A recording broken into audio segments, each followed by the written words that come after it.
आज आपण बनवणार आहे भेंडीची भाजी। भेंडी पाव किलो आहे, स्वच्छ धुवून चिरून घेतली। 5-6 मिरच्या स्वच्छ धुवून चिरून घेतल्यात। छोटासा कांदा चिरून घेतलाय, 5-6 पाकळ्या लसूण ठेचून घेतलाय, टोमॅटो बारीक करून घेतलाय, मीठ आणि तेल। चला तर मग आपण रेसिपी सुरू बनवूया।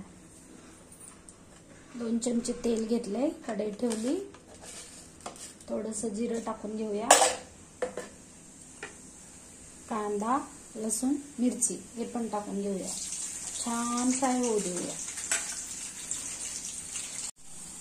हे पहा, आपला कांदा छान फ्राय झाला आहे, मिरची पण फ्राय झाली। थोडंसं नमक टाकून घेऊया, चवीपुरतं नमक। आणि हे जे टोमॅटो आहे ना, हे तेलात टाकून मस्तपैकी नरम पडेपर्यंत शिजवून घेऊया,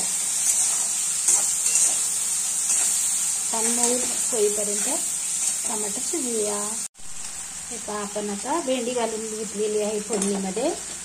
पहिला आपण 10 मिनिटं स्लो गॅसवर झाकून ठेवून शिजवूया।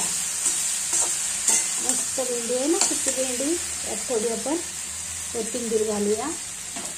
10 मिनिटासाठी झाकून ठेवूया, 10 मिनिटांनी छान फ्राय होते। हे पहा, आपली आता भेंडीची भाजी शिजून कमी झालेली आहे, तयार आहे भेंडीची भाजी। भेंडीच्या भाजीचा व्हिडिओ आवडला असेल तर लाईक करा, शेअर करा, सबस्क्राईब करा। थँक्यू।